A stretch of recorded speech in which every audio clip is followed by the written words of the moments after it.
दोस्तों, कणिक नीति मुख्य रूप से एक मंत्री द्वारा उसके राजा को दी गई सलाह पर आधारित है। हजारों वर्ष पहले कणिक द्वारा बताई गई नीतियां आज भी उतनी ही उपयोगी और कारगर हैं। यह नीतियां केवल राजनीतिक क्षेत्र में ही नहीं बल्कि हमारे व्यक्तिगत जीवन और हमारे दैनिक जीवन में भी काफी सहयोगी हैं। तो चलिए शुरू करते हैं कणिक नीति के पहले नियम से। एक राजा को अपने शत्रु को जड़ से नष्ट कर देना चाहिए और इसके पश्चात उसके सहयोगियों का भी नाश कर देना चाहिए। कणिक नीति का ये नियम कहता है कि राजा को अपने शत्रु को नष्ट कर देना चाहिए और उसके सहयोगियों को भी नष्ट कर देना चाहिए। ठीक वैसे ही हमें अपने सबसे बड़े शत्रु यानी कि अपने डर को जड़ से नष्ट कर देना चाहिए। हम अपने जीवन में बड़े से बड़े अवसरों और खुशियों को सिर्फ इसीलिए खो देते हैं क्योंकि हम अपने ऊपर डर को हावी होने देते हैं, चाहे वो असफलता का डर हो या अपनी किसी प्यारी चीज़ के खोने का डर या फिर रिजेक्शन का डर। जब भी ऐसी परिस्थिति आती है तो हम डर जाते हैं और बिना उनका सामना किए हार मान लेते हैं। अगर आप अपने डर को नष्ट नहीं करेंगे तो ये अपने साथ अपने सहयोगियों यानी कि तनाव, चिंता और परेशानी के साथ आप पर हावी हो जाएगा और आपके जीवन को नर्क बना देगा। इसीलिए सबसे पहले कि हमारा शत्रु यानी कि हमारा डर इतना बड़ा हो जाए कि हमारे जीवन को प्रभावित करे, उससे पहले ही हमें अपने डर का नाम के शत्रु को नष्ट कर देना चाहिए। इसके सहयोगियों यानी तनाव, चिंता और परेशानी को भी खत्म कर देना चाहिए। अपने डर को खत्म करने का सबसे आसान तरीका ये है कि जिस काम से आपको डर लगता है उसे कर दें और आपका डर अपने आप ही खत्म हो जाएगा। जितना ज़्यादा हम अपने डर से भागेंगे और इससे पीछा छुड़ाने की कोशिश करेंगे उतना ही ज़्यादा ये बढ़ता जाएगा। वहीं दूसरी ओर जितनी ज़्यादा शक्ति के साथ आप अपने डर का सामना करेंगे उतना ही जल्दी ये नष्ट हो जाएगा। कणिक नीति का दूसरा नियम कहता है, यदि शत्रु तुच्छ है तब भी उसे निरर्थक नहीं समझना चाहिए क्योंकि वह जल्दी ही विशाल पेड़ की तरह अपनी जड़ों को बढ़ा सकता है। कणिक नीति के अनुसार शत्रु कितना ही छोटा क्यों ना हो उसे कमजोर नहीं समझना चाहिए और जैसे ही उसका पता चले उस पर आक्रमण करके उसे समाप्त कर देना। ठीक इसी प्रकार इंसान की बुरी आदतें शुरुआत में तो छोटी होती हैं लेकिन धीरे धीरे उसकी सबसे बड़ी दुश्मन बन जाती हैं। जिस प्रकार एक छोटा पौधा विशाल वृक्ष बनकर अपने जड़ें जमीन में फैला देता है, उसी प्रकार अगर इन आदतों को उचित समय पर समाप्त ना किया जाए तो भविष्य में ये आदतें विनाशकारी बन जाती हैं। इससे पहले कि आदतें भयानक रूप धारण कर लें, हमें इनसे छुटकारा पाने की कोशिश करनी चाहिए। मान लीजिए अगर आपको सिगरेट पीने की बुरी आदत है और आप इसे छोड़ना चाहते हैं लेकिन नहीं छोड़ पा रहे हैं, तो आपको इससे होने वाले नुकसान के बारे में ज़्यादा से ज़्यादा जानने और समझने की कोशिश करनी चाहिए और तत्काल सिगरेट की आदत को छोड़ने की कोशिश करनी चाहिए। एक रिसर्च के अनुसार अगर आप अपनी बुरी आदतों को किसी पेन यानी दर्द के साथ जोड़ें तो बुरी आदतों को छोड़ना आसान हो जाता है। इसीलिए अगर आप सिगरेट पीना छोड़ते हैं तो आपको सिगरेट से सेहत पर होने वाले नुकसान के बारे में पूरी जानकारी लेनी चाहिए और पता करना चाहिए कि किस तरह ये आपको नुकसान पहुंचा सकता है। हो सके तो ऐसे हॉस्पिटल में जाएं जहां सिगरेट और तंबाकू से होने वाले कैंसर के मरीज हों और अपनी आंखों से उन लोगों का हाल देखें जो जाने अनजाने या बस शौक से सिगरेट जैसी बुरी आदत की चपेट में आकर अपना और अपने परिवार का जीवन बर्बाद कर चुके हैं। कणिक नीति का तीसरा नियम कहता है, राजा को अंधा बनने के अवसर पर अंधा बन जाना चाहिए। जब उसे सब ओर से धिक्कार और निंदा मिले तब भी उसे अनसुनी कर देनी चाहिए। जीवन में हर कोई सफल होना चाहता है और दुनिया में शायद ही ऐसा कोई इंसान होगा जिसे पहली ही बार में सफलता मिल गई हो। दुनिया के बड़े से बड़े बिजनेसमैन, साइंटिस्ट कई बार असफल होने के कारण सफल हुए हैं। जब आप किसी काम में असफल हो जाते हैं तो आपके परिवार के लोग, आपके दोस्त, रिश्तेदार सभी आपकी आलोचना करने लगते हैं और आपका मनोबल तोड़ देते हैं। यदि आप अपने घर वालों या अपने आसपास के लोगों की बातें सुनकर हार मान लेते हैं तो अपनी असफलता से डर जाते हैं तो आप जीवन में कभी भी एक सफल इंसान नहीं बन पाएंगे। इसके लिए ज़रूरी है कि आप अपनी आलोचनाओं पर ध्यान न दें और उन्हें अनसुना कर दें। अगर आप अंदर से ये मानते हैं कि भले ही आप असफल हो गए हों, लेकिन आप जो काम कर रहे हैं वो सही है और इसमें दूसरों का कोई नुकसान नहीं है, तो आपको इन आलोचनाओं पर ध्यान देने या उन्हें सुनने की ज़रूरत नहीं है। उदाहरण के लिए एडिशन 10,000 से भी ज़्यादा बार असफल होने के बाद बल्ब बनाने में सफल हुए। इस काम में उन्हें काफ़ी ज़्यादा समय लगा और इसके लिए दुनिया भर के लोगों ने उनकी असफलताओं के लिए आलोचना की, लेकिन एडिशन उन तमाम आलोचनाओं के बावजूद अपने काम में डटे रहे। आखिरकार उन्हें बल्ब बनाने में सफलता मिल गई। कणिक नीति का चौथा नियम कहता है, एक विवेकशील राजा को इस प्रकार से कार्य करना चाहिए कि मित्रों और शत्रुओं को उसकी योजनाओं को पता न चले। कणिक नीति के अनुसार एक बुद्धिमान राजा वही होता है जो अपनी योजनाओं को गुप्त रखता है। ठीक इसी प्रकार एक बुद्धिमान व्यक्ति वही होता है जो अपने भविष्य की योजनाओं को सबसे छिपा कर रखता है और चुपचाप अपने गोल पर काम करता है। आप भविष्य में कौन सा काम करने वाले हैं, ये बात किसी को न बताएं। आप जो भी काम करना चाहते हैं या जिस भी फील्ड में जाना चाहते हैं, सबसे पहले उस काम या फील्ड की पूरी जानकारी हासिल करें या गुप्त तरीके से चुपचाप उस काम पर करते रहें। क्योंकि अगर लोगों को आपके भविष्य की योजनाएं या प्लानिंग के बारे में पता चल गया तो आपके काम में रुकावट डाल सकते हैं।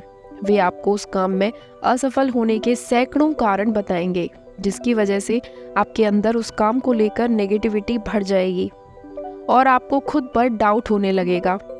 दूसरी तरफ कुछ लोग ऐसे भी होंगे जो शायद आपसे जलते हों और आपको सफल ना देखना चाहते हों। ऐसे लोगों को अगर आपकी योजनाओं का पता चल गया तो किसी न किसी तरह आपके काम में अड़चनें पैदा कर सकते हैं और आपको आगे बढ़ने से रोक सकते हैं। इसीलिए चुपचाप अपना काम करते रहें और जब आप उस काम में सफल हो जाएं तो लोगों को अपने आप पता चल जाएगा कि आप किस चीज़ पर काम कर रहे हैं। तब लोग आपका ज़्यादा सम्मान करेंगे। कणिक नीति का 5वां नियम कहता है, एक राजा को हमेशा अपनी सेना को ऐसे तैयार रखना चाहिए कि वह एक आज्ञा पर युद्ध के लिए तत्पर रहे और राजा की सेना को सब प्रकार से प्रशिक्षित और सुसज्जित होना चाहिए, क्योंकि केवल तेज धार वाले हथियार ही एक घातक प्रहार कर सकते हैं। दोस्तों, जिस प्रकार एक राजा की सेना को हमेशा युद्ध के लिए तैयार रहना चाहिए, ठीक उसी प्रकार हमें भी अपने जीवन में बड़े से बड़ा कदम उठाने के लिए तैयार रहना चाहिए। जीवन में सफल होने के बहुत कम मौके आते हैं। अगर हम अपनी तैयारी में कमी की वजह से उन मौक़ों को हाथ से जाने देते हैं तो हमारे लिए एक सफल और खुशहाल जीवन पाना मुश्किल हो जाता है। उदाहरण के लिए, यदि आप किसी कंपनी में जॉब इंटरव्यू के लिए जाते हैं तो आपको केवल आपकी डिग्रियों के बल पर ही वह नौकरी मिल जाएगी, क्योंकि आपके साथ उस इंटरव्यू के लिए ऐसे कई कैंडिडेट होंगे जिनके पास आपके समान या आपसे अधिक डिग्रियां होंगी, लेकिन नौकरी केवल उसी को मिलेगी जिसने उस इंटरव्यू के लिए पूरी तैयारी की हो। यानी कि अगर आप किसी बड़ी कंपनी में नौकरी करना चाहते हैं तो आपको एक अच्छी डिग्री के साथ साथ कई सारी चीज़ों की तैयारी करनी होगी, जैसे कि आपकी कम्युनिकेशन स्किल्स अच्छी होनी चाहिए, आपके कपड़े ठीक ठाक चाहिए, आपके अंदर कॉन्फिडेंस होना चाहिए और आपको उस कंपनी तथा अपने फील्ड की पूरी जानकारी होनी चाहिए। इस तरह आप हमेशा दूसरों से एक कदम आगे रहेंगे और आपके सफल होने की संभावनाएं काफ़ी बढ़ जाएंगी। कणिक का 6वां नियम कहता है, राजा को अपना आचरण इस प्रकार रखना चाहिए कि उसके शत्रु उसकी किसी भी कमजोरी को ना भांप सके। राजा को अपनी दुर्बलता वैसे ही छुपाए रखनी चाहिए जैसे कछुआ अपने कोमल शरीर को कठोर कवच से ढक कर रखता है, ताकि शत्रु उसकी दुर्बलता ना देख सकें। कणिक नीति का ये नियम कहता है कि एक राजा को अपनी कमजोरियां अपने शत्रुओं से छिपाकर रखनी चाहिए।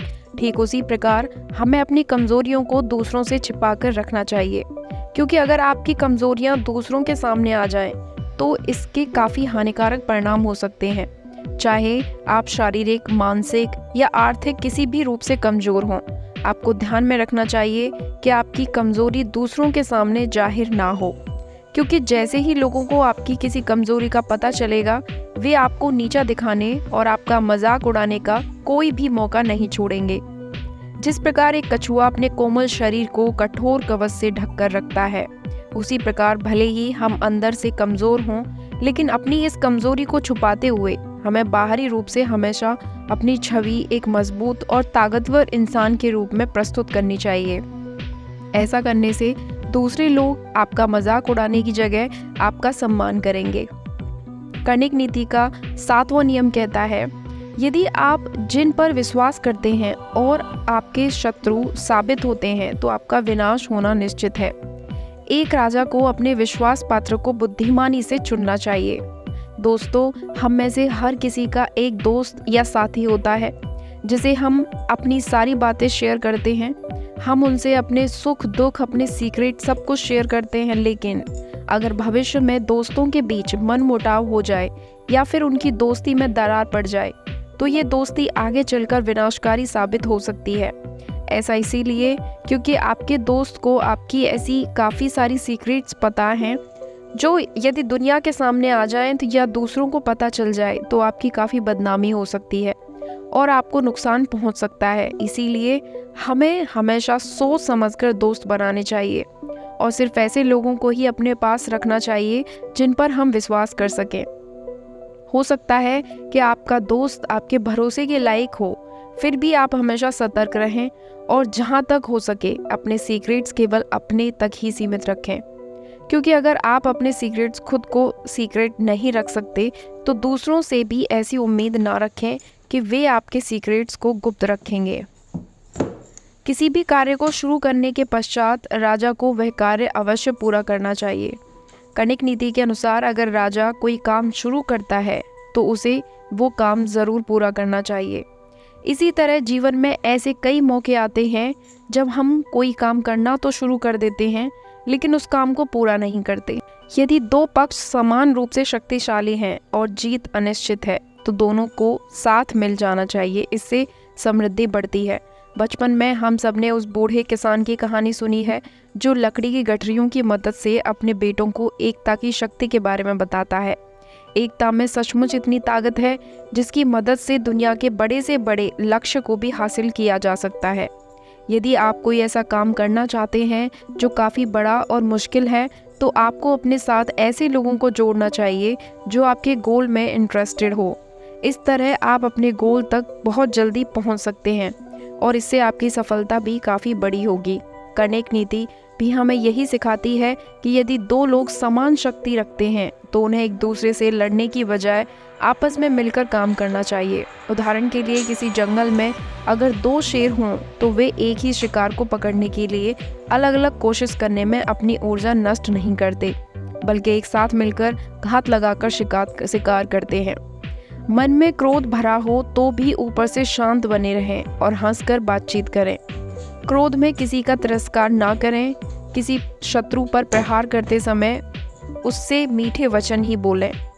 हम में से हर कोई अपने जीवन में पॉपुलर, पावरफुल बनने की चाह रखता है। कणिक नीति का ये नियम हमें यही सिखाता है कि अगर आप प्रभावशाली बनना चाहते हैं तो आपके मन में सामने वाले के प्रति जितना भी क्रोध रहे, लेकिन फिर भी आप उससे हंसकर ही बात करें। एक प्रभावशाली व्यक्ति वही होता है जो मुश्किल परिस्थितियों में भी शांत रहना जानता है। जब आप गुस्सा आने पर भी अपने गुस्से को कंट्रोल करते हैं तो इससे आपको अपने पर पूरा कंट्रोल होता है और सामने वाले पर इसका बहुत गहरा प्रभाव पड़ता है। वहीं अगर आप गुस्से में आकर लोगों को कुछ गलत शब्द बोल देते हैं या कुछ गलत कर बैठते हैं तो इससे आपकी छवि खराब होती है और आप एक प्रभावशाली व्यक्ति की जगह एक असहाय व्यक्ति की तरह नजर आते हैं। इसीलिए जब भी किसी तनावपूर्ण स्थिति में आपको गुस्सा आए तो आप शांत बने रहें। इससे आप एक प्रभावशाली व्यक्ति की तरह नजर आएंगे और शांत रहने के कारण आपको उस तनावपूर्ण स्थिति से बाहर निकलने में भी मदद मिलेगी। प्रतिकूल समय में एक राजा को यदि शत्रु को कंधे पर बिठाकर ढोना पड़े तो उसे ढोना चाहिए, परंतु जब अपना अनुकूल समय आ जाए तब शत्रु को उसी प्रकार नष्ट कर दें जैसे घड़े को पत्थर पर पटक कर फोड़ दिया जाता है। जीवन में मनुष्य बहुत से उतार चढ़ाव देखता है। ऐसे में ये पूरी तरह से संभव है कि हमें कठिन समय का सामना करना पड़े, क्योंकि समय मनुष्य से ज़्यादा बलवान होता है। इसीलिए मनुष्य को उससे मुकाबला न करते हुए उसे अपने अनुकूल बनाने का प्रयास करना चाहिए। ये भी संभव है कि कठिन समय में परिस्थिति हमारे अनुकूल न होने के कारण हमें बहुत सारे समझौते करने पड़ते हैं। हमारे लिए ये समझना जरूरी है कि हमें हर लड़ाई लड़ने की आवश्यकता नहीं है। जीवन के कुछ संघर्षों में ये महत्वपूर्ण है कि हम अपनी ऊर्जा और समय बचाएं। इसीलिए हमें परिस्थितियों के सामने झुककर उसे अपने अनुकूल बनाने का प्रयास करना चाहिए। परंतु जैसे ही हमारे सामने समय अनुकूल हो, हमें उस समझौते को ठीक वैसे ही तोड़ देना चाहिए जैसे कि किसी घड़े को पत्थर पर पटक कर फोड़ दिया जाता है। समृद्धि के लिए इच्छुक राजा को ऐसे राज्यों से मैत्री करना चाहिए जो उसका मित्र बनकर संसाधनों की तलाश करने और युद्धों का संचालन सावधानी पूर्वक करने में सहयोग करें। कणिक नीति का ये नियम हमें सिखाता है कि हमें हमेशा ऐसे लोगों के साथ मित्रता करनी चाहिए और ऐसे लोगों के साथ जुड़ना चाहिए जो हमें सफल बनने और जीवन में आगे बढ़ने में हमारे काम आए। यदि हम कणिक की बात माने तो प्राचीन समय में बल्कि आजकल के आधुनिक युग में भी नेटवर्किंग यानी ज़्यादा से ज़्यादा लोगों के साथ अच्छे संबंध बनाना आपके अपने सामाजिक जीवन और व्यावसायिक जीवन में भी बहुत कारगर सिद्ध होता है। आप जितने ज़्यादा लोगों को जानते हैं उतने ही ज़्यादा आपको वे अवसर मिलते हैं जो आपको सफलता की ओर ले जाते हैं।